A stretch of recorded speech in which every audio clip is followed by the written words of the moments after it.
Hi, good afternoon and welcome to the webinar called Is Your Company Stuck in Some Way? Sponsored by Strategy Solutions. I'm Debra Thompson, the founder and president of Strategy Solutions, and I put together this presentation because I've been inspired over the years, and I did a presentation for a group in Tennessee back in March that you're going to see some of the results of the polling I did during that presentation. And I've done several presentations that had very similar results over the last couple of years, and I decided at the end of that I really was going to start honing in on some of the things that I've seen over the years that keep people stuck and design a presentation around those items. For those of you who don't know me well, I've been in the consulting business now for almost 25 years. I've had 20-plus years experience on here. But I describe myself to my clients as a recovering hospital planner, and not to hold it against me. I've been doing consulting practice on our own. I started actually as what I affectionately called my CEO's rent-a-planner. Any community agency or organization that needed help got me and my staff. And I started this practice as a planning and market research and project management firm, and over the years have developed quite an extensive practice in nonprofit and organizational leadership. And I'm also an adjunct professor at Duquesne University in Pittsburgh, which keeps me sort of grounded and with a little foot in academia and helps me, with some of the theories that we work on. But that's enough about me. What is our goal today? The goal for our presentation today is to diagnose and work through the stuck places in our companies or organizations by looking at some effective strategies to help us move forward. And as I mentioned when I first started, the reason why I'm doing this presentation is I was inspired by this poll. I had 50 people in the room. These were high-level executives and board members that was part of a trade association training that I did in Tennessee back in March. So I had 50 people in the room, high-level executives and board members, and this I will tell you is very typical of the results I get when I do training. I frequently do training for trade association events, and I'll frequently have 50 or 75 people in the room, or 100 during a training session. And I'll say, I'll ask people the question, how would you rate your organization's ability to implement new initiatives over the past 3 years? And this is really typical, but it's frightening at the same time. 4% of the audience said, we've done everything we set out to do and are wildly successful. And everybody else is at some degree of, we didn't get it done for one or another reasons. And, the good news, I guess, is almost 50% here, it was 41% in this particular poll, did most of what we set out to do. But the frightening thing for me is we have almost half of the group who's saying, we've only done some, or we're really, really stuck. The fact that, in this particular group, we have people struggling to implement new initiatives, what's really going on there? And the thing that I've noticed over the years is that it has the ability to implement new initiatives and to get things done really is not directly proportional to size. So in other words, just because an organization is bigger doesn't mean they necessarily are better at getting new initiatives done or getting all of the things implemented from their strategic plan. It simply means that they're bigger. So I've noticed over the years, in some cases, smaller organizations have better capacity and better adaptability and flexibility. The question is on the table really becomes, how do we figure out how to do that better, faster, cheaper, in a more meaningful way? So it was this poll that inspired this whole presentation. And I start the presentation by sharing this quote that I've been putting at the beginning of most all of my strategic planning or strategic development types of trainings over the last year or so, which is this: we must challenge our assumptions about what we believe we think we know. And I say that because a lot of the times we're stuck because we're wedded to our beliefs. And that really hurts us in ways we can't even imagine. And I've had lots of stories about organizations really sort of mired in the stuck places that I'm sharing these strategies that I've learned over the years as ways of helping our clients get to where they need to go. And for those of you who aren't familiar with Strategy Solutions, our company actually has the mission to create healthy communities. And as I mentioned, over the years, I've sort of started working in the community practice because I said I really felt that the hospital systems alone were never going to solve the community health equation, that somebody actually had to figure out how to put it all together, how to get private sector wealth-creating companies to really work well with community and government, and the community and government had to work well with the social service sector and healthcare, and together a healthy community could be created. So we work in all of those various sectors. We also believe in healthy organizations, and healthy organizations are created at the intersection of strong operations, which is strong product and service delivery or manufacturing if you're a manufacturing company. It also includes strong financial management and access to capital and fundraising if you're a nonprofit, and strong support services, all those technical back office and support operations like marketing, IT, HR, all of the things that go into the technical excellence of supporting an organization. And over the years, because I've been in the, primarily in a strategic planning role, I've seen and really have done evaluations for organizations on what works, what doesn't work, how do we get past those stuck places. So I'm sharing with you some of my learnings over the years from the School of Hard Knocks. So the first question to ask yourself as you think about where your organization is does your company or organization have one or more goals or initiatives that didn't happen or meet your expectations over the last year? That's the first evaluative question. The second evaluative question The conference has been muted. Is, are you or others frustrated because you can't get to certain things, or this idea of you can't afford it? Because that's an issue in and of itself, that you may have to figure out, what it takes to get it done and then do it. So it's a good question to ask yourself. And then the third question is this one. Are you or others frustrated because you never seem to deal with the elephant in the room? I've had numerous clients where we're hired in either for a strategic plan or to help do some type of facilitated process improvement, and there's an elephant in the room. You could feel it. There's a palpable something's wrong, and I see it in two different ways. Either the people in the organization are just really willing to spew venom. Lots of people are like, all these things are wrong, or the opposite happens sometimes, that nobody wants to talk at all, that no one will say anything about what's really wrong, and they allude to things, and they talk in code, like something's really wrong, but they don't want to really talk about it because, and a lot of people feel that, well, gee, I might get into trouble if I say something. So if that level of frustration is there, and there's a clear elephant in the room, it's generally a signal that something's going on. How do we, what do we do to get past our stuck place? And here's my top 10 list. And one of my colleagues, when I was putting this together, and if you haven't seen the article that I wrote on this, I have a newsletter article that I wrote on these 10 strategies. When I wrote the article, she said, you got to do it like the David Letterman top 10 and start with number 10 and then go to number 1. So here's the 10 things that I'm going to talk about.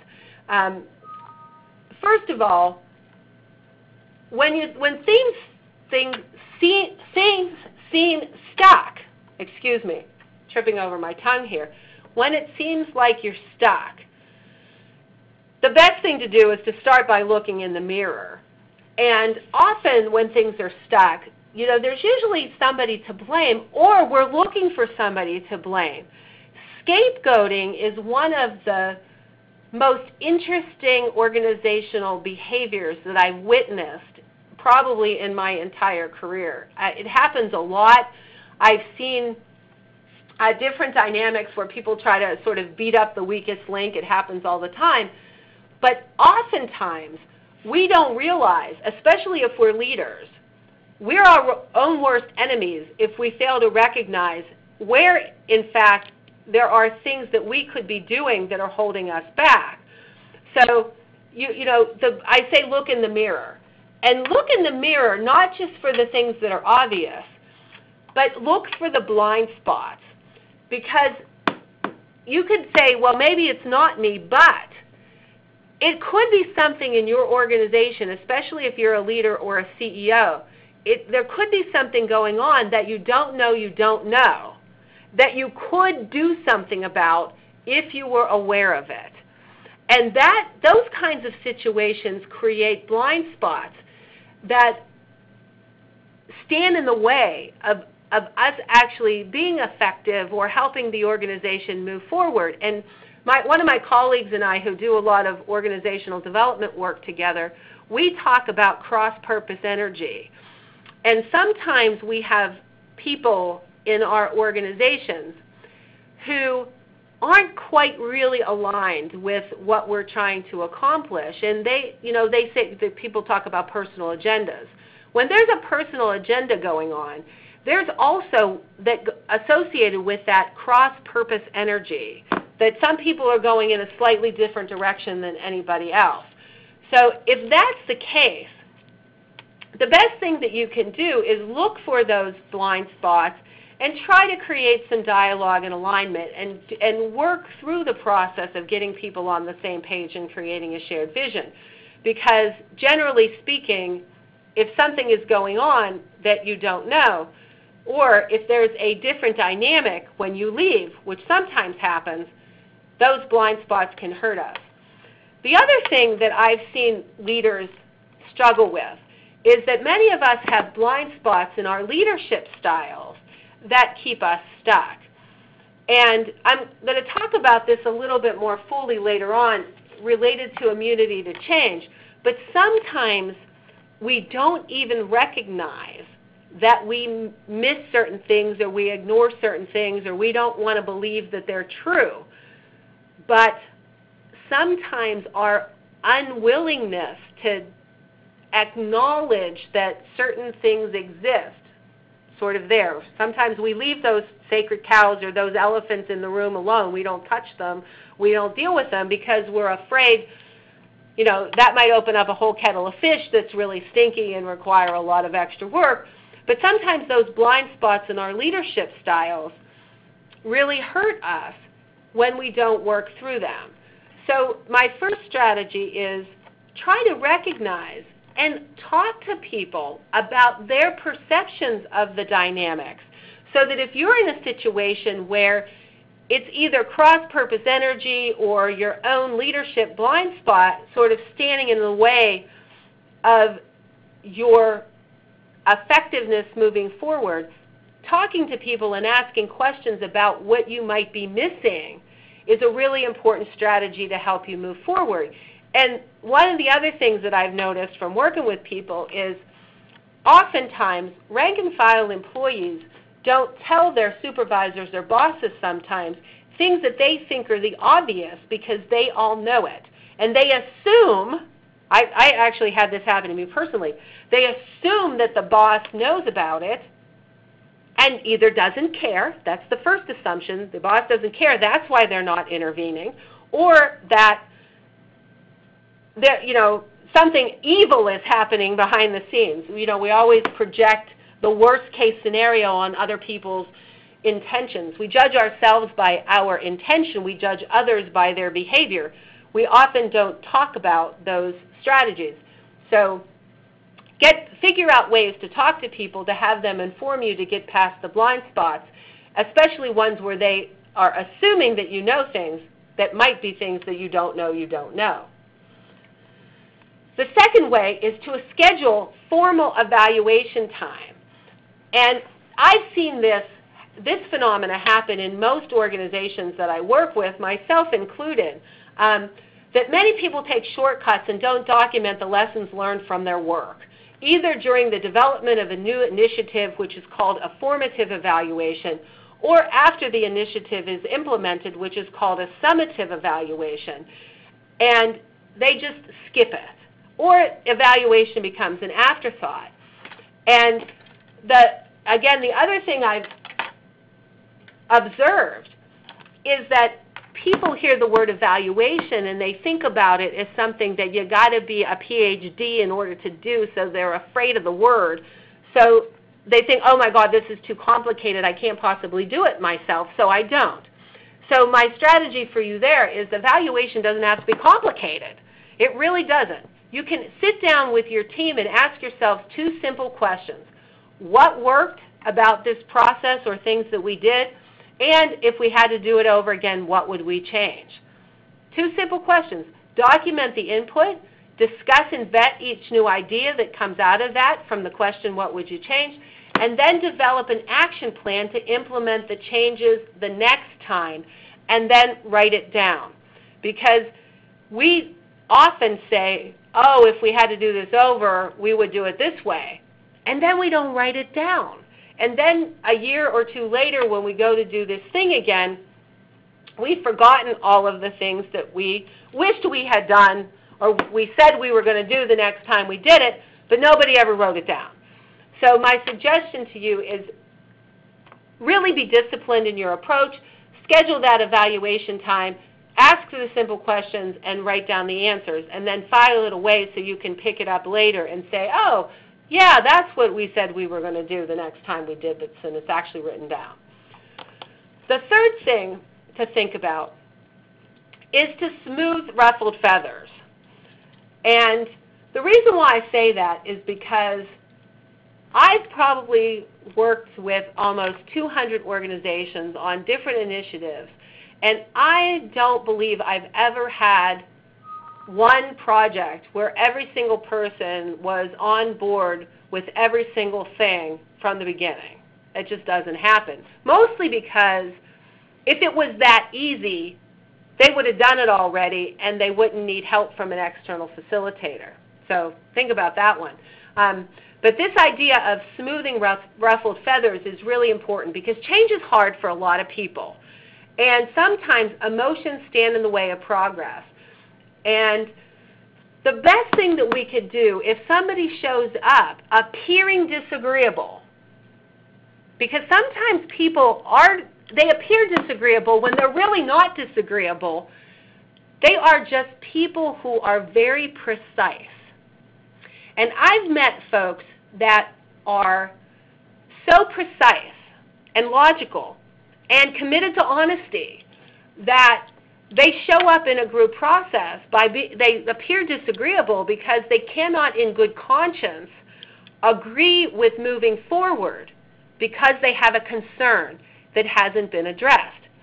And generally speaking, when they share that concern, it doesn't sound like a concern, it sounds like a criticism. Or at least that's how some people interpret it. So what I've learned over the years is acknowledge the issue. What's the concern? The thing that I've found is that most people that have ruffled feathers in a process, they don't show up just simply to be disagreeable.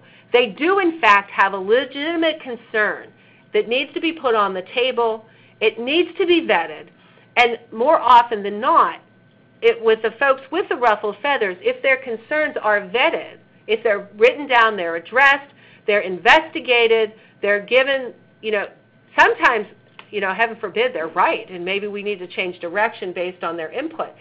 So acknowledge that issue, separate the people from the process, and help people see the possibilities moving forward. Those are excellent strategies.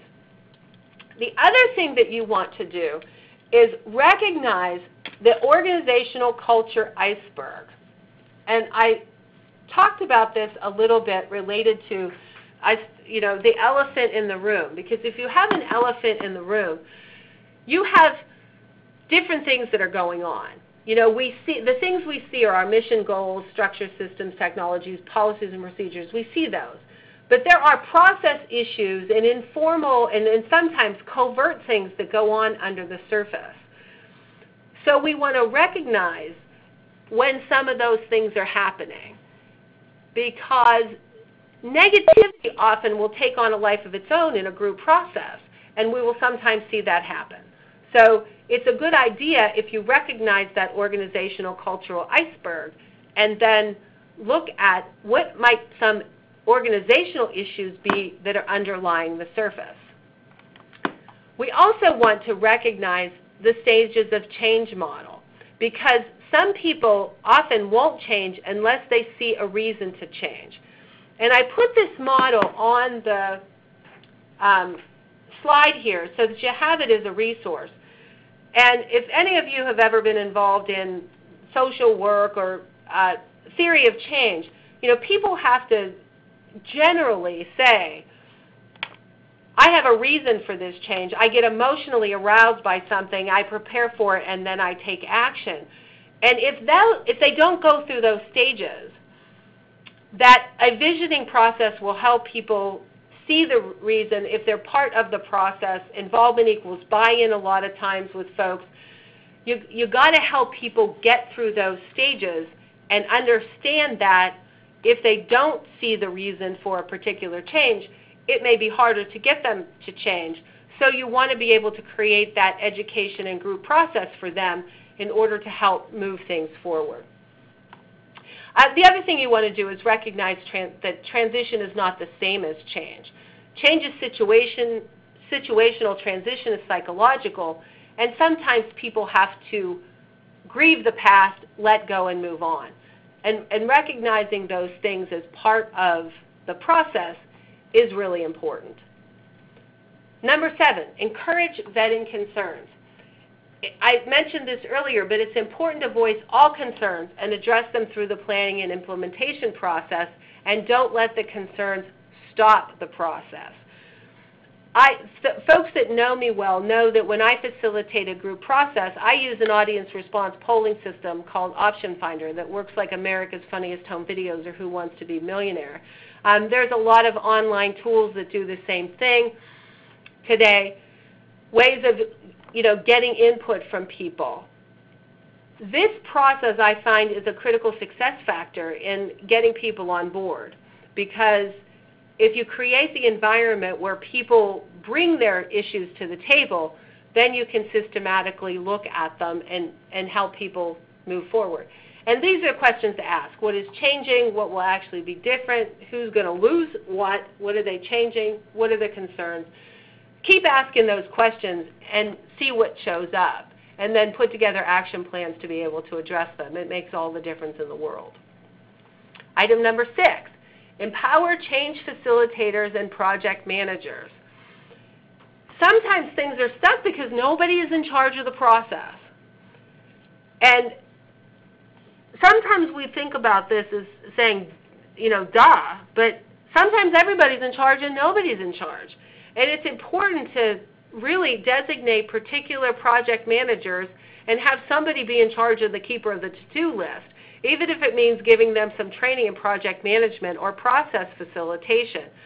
And a lot of times in group process, the content leader is also the facilitator. So they're the ones that are the keeper of the to-do list, the person that organizes the group process.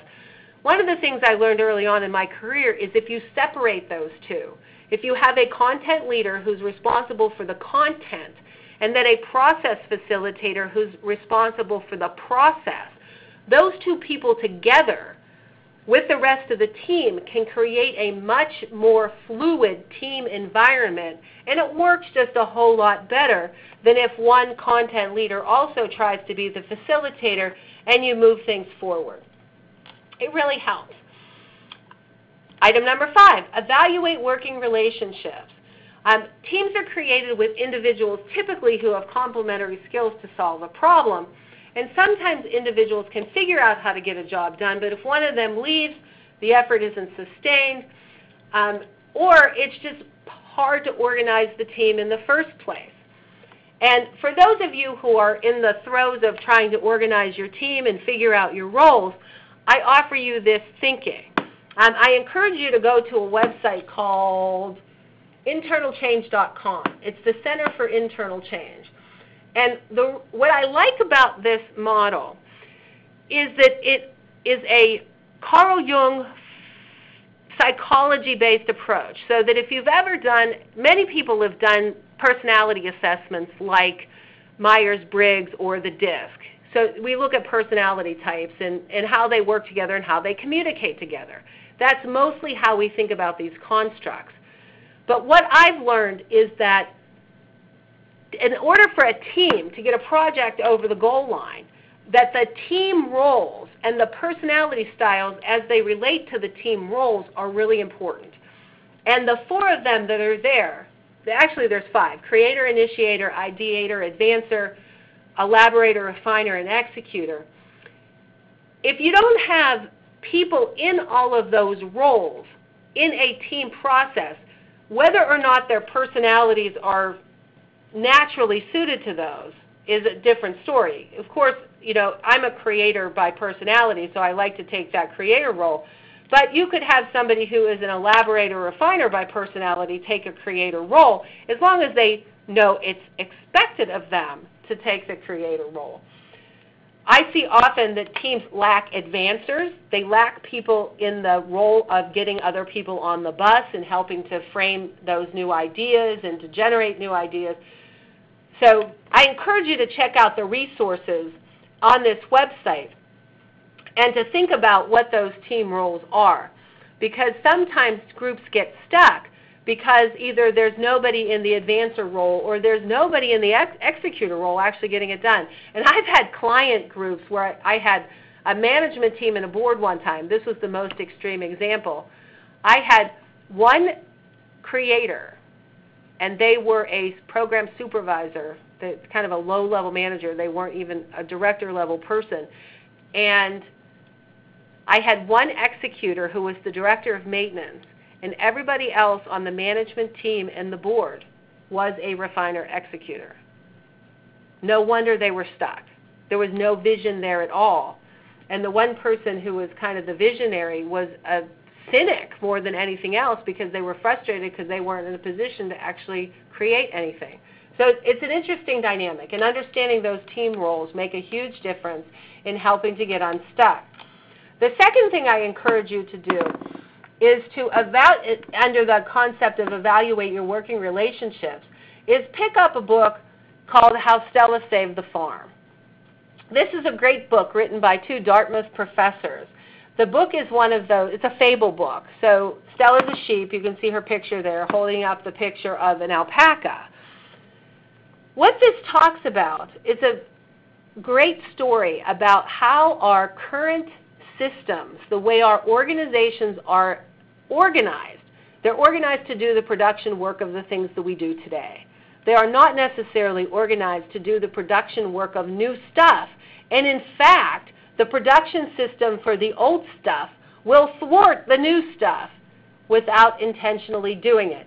And the thing I love about the Stella book is that in less than an hour and a half, and if you're a slow reader, it'll take you that long, and fast reader will take you an hour, it will give you a powerful example of how those dynamics may be at play in your organization.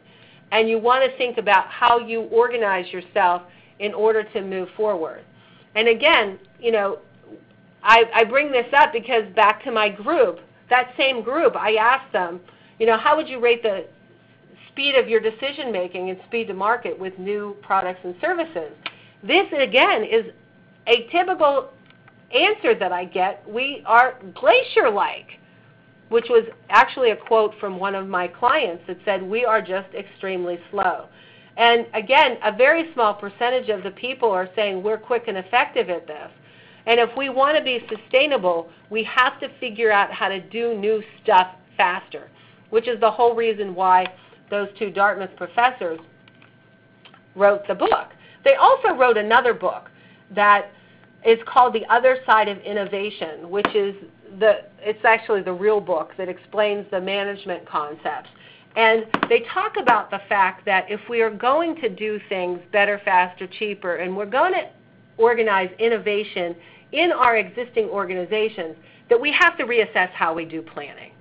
And they make the statement that you can't ask the group that's in charge of today to also be in charge of tomorrow, because the urgent always squeezes out the important. And what they recommend is that if you're going to organize an innovation initiative, that you look at identifying somebody, it could even be one person or a part of a person, who's going to be dedicated to that task. Who are the people, person or people that are the dedicated team who say, I have to do this, and I'm going to get it done. And then they create a partnership with the shared staff, who are other people in the organization that have other day jobs that are doing other things, that spend part of their time working on that initiative. And the steps for building a project team, including dividing the labor and figuring out who's going to do what between the dedicated team and the shared staff.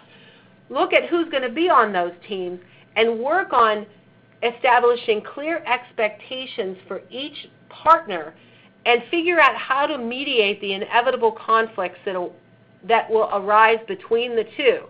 And the authors go so far as to talk about the fact that they need to get the blessing of the supervisors, of the people on the shared staff, in order to dedicate their time to making this new innovation thing happen. Because without that, sometimes people, the way, and anytime they will prioritize, they'll prioritize their day job things before the things that have to support the innovation initiative. So those are strategies to help you think about the relationships with the people involved. Number 4 on my list, question the management systems. And I've seen this a lot lately in organizations that we've worked with, because as organizations grow, many don't invest in the systems required for continued growth. And these include things like clarifying supervisory levels and span of control, documenting policies and procedures, training managers to problem solve and adhere to those policies and procedures, supporting employee training and development in ways that honor the company's values. And I say this because the lack of these systems will show up in increased turnover and middle management burnout. And many folks don't think that, well, gee, if we're stuck, people are leaving, maybe the fact is that the managers aren't really trained to be good managers, and we may not have the appropriate span of control in the supervisory relationships, and maybe that's causing part of the problem. So I encourage my clients to always think about what's happening in the management systems themselves and look at, is that contributing to the problem? Number 3 is question capability. Because I hate to say this, but it's absolutely true. Sometimes we are asking people to do things that they simply don't have the technical skills to do them. Now, in some cases, we can send folks to training and they can acquire new skills. I've also seen people have difficulty when they go to training actually applying that learning contextually in their work environment. That's also a problem. And the other thing is that there's lots of technical capabilities that are required for any organization to be sustainable. My list of 13, plus a few other smaller ones are on here. But sometimes really the individual doesn't have the knowledge. We assign people things because, well, they're here and they did these other things well, maybe they can do this too. But sometimes in today's really technical environment, sometimes people need technical skills, or they're being asked to do something that requires a technical skill that they don't have. My suggestion to you is to really think about, is it something that could be trained? If it can't be trained, you may need to think about finding another resource who actually has the technical skills to do what you need to do. Again, a reason why people stay stuck. And I show you these 2 slides. Again, from my last group, 50 people in the room, a quarter of the people say our company's technical ability is only fair or poor. And then if I ask this question, how would you rate your adaptive capacity? A third of the group said it's fair or poor. And in some cases, people are saying, what adaptive capacity? We're only able to do the stuff that we've always done. We really don't know how to be different. So what do you do then? The next thing, once you're looking at that capability, I'm suggesting that you question capacity, because sometimes things don't get done simply because there's no time to do them. And I was fortunate 20 years ago to grow up in a corporate environment where, yeah, we were busy, but we had some capacity to do external things. We had capacity to do external initiatives. Quite honestly, 40% of my job in the health system that I worked in was providing community leadership and management service volunteerism to community initiatives that needed help. That's how my consulting practice was started. The position that I had, the way it was defined, doesn't exist today because the cost structure is so lean in the healthcare system that the hospitals can't afford to do that. And you know, some hospitals are really lucky that they have folks that coordinate community health or community benefit kinds of activities, but they don't have the capacity that they used to have. So organizations sometimes have to be really ugly honest with themselves, because at least the already busy people I know are not going to work between 2 and 4 a.m. to get that new initiative done. So sometimes we really need to invest in additional resources. Sometimes we don't want to believe that, because there's folks who feel that in every organization there's some capacity that we could squeeze out. But that isn't true like it was years ago. The thing that you may have to look at is people may be spending time doing non-value added activities and doing things that could be eliminated. The thing you have to really watch out for, though, is if you start scrutinizing how people are spending their time, you run the risk of having people feel like you're looking to get rid of them or looking for an excuse to get rid of them, not necessarily looking simply at, are you spending your time in non-value added activities, and could I get you to stop doing these 4 things so I can get you to do these other 4 things over here? And that conversation is really important to start to facilitate in organizations where capacity may be an issue. And I encourage you to question that. And my number one is to challenge assumptions. And I took a whole course, I went to a whole course a few years ago taught by 2 Harvard professors on how to facilitate past immunity to change. And the thing that I learned in that training was that the biggest mistake that people make is they try to solve adaptive problems with technical solutions. And the best example of this is, I'm overweight, okay? I may be overweight and I go on a diet. A diet is a technical solution to an adaptive problem. And sometimes people figure out how to change their entire lifestyle to eat healthier. They figured out how to adapt. They didn't simply go on a diet. So you have to be thinking about what is happening in this idea of immunity to change. And what I learned from this theory was that every one of us has an immune system. We have an immune system in our body that protects us from infections. We also have an immune system in our learning and in our psychology and in our performance. And this immune system unconsciously takes care of things for us.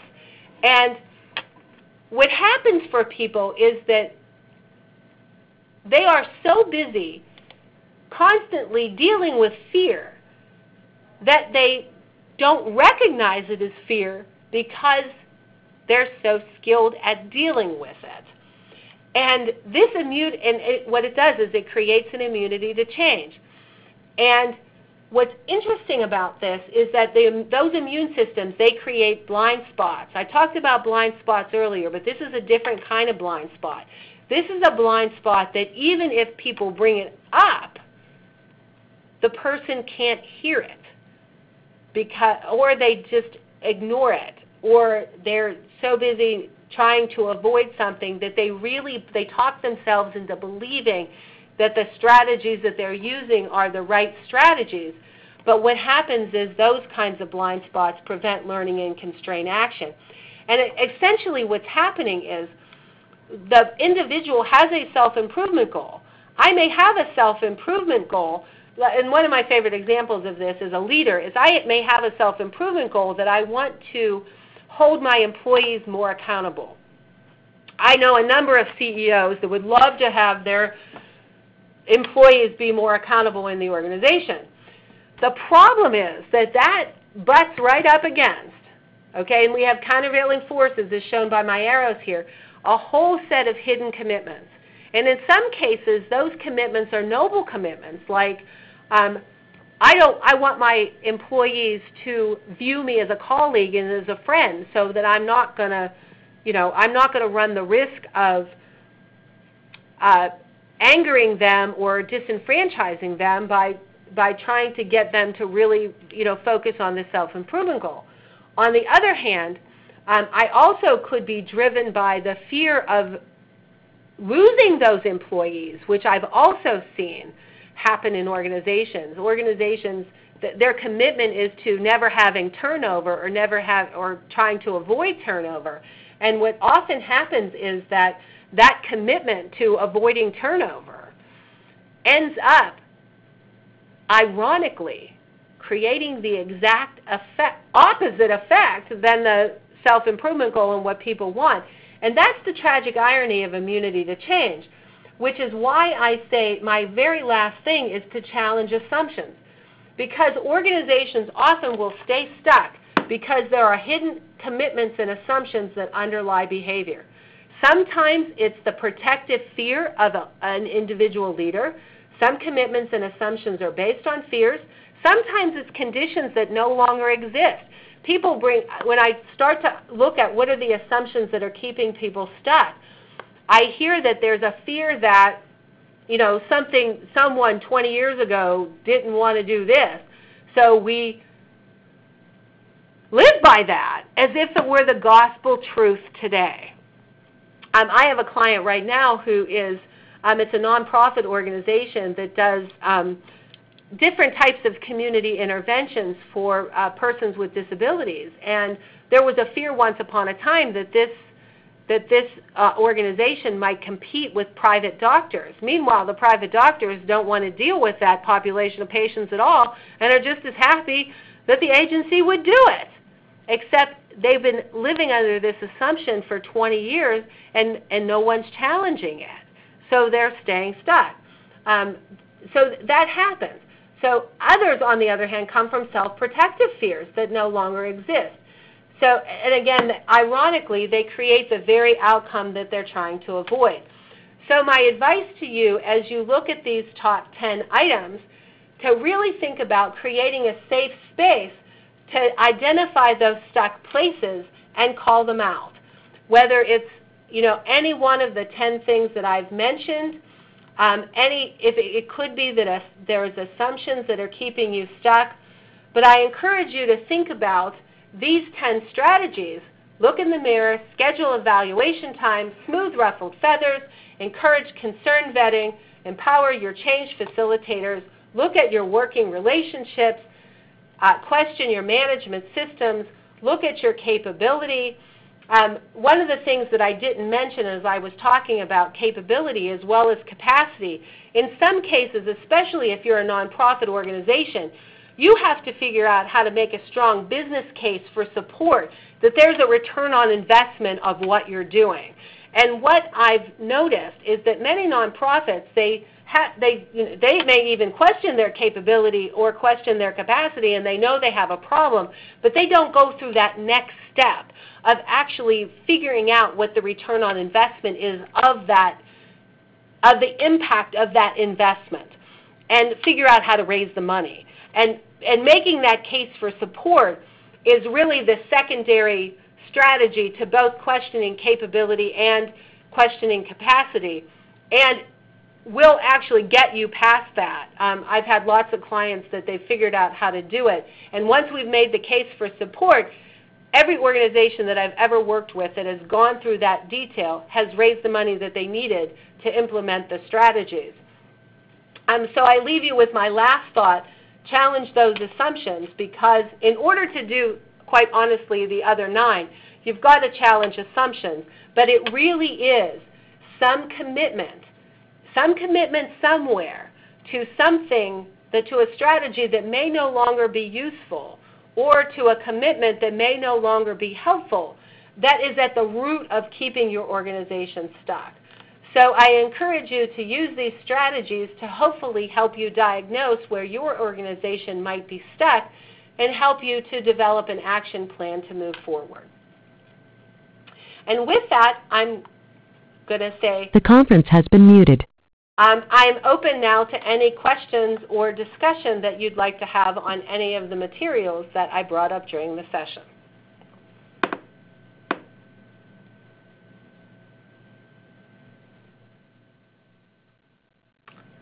Are there any questions?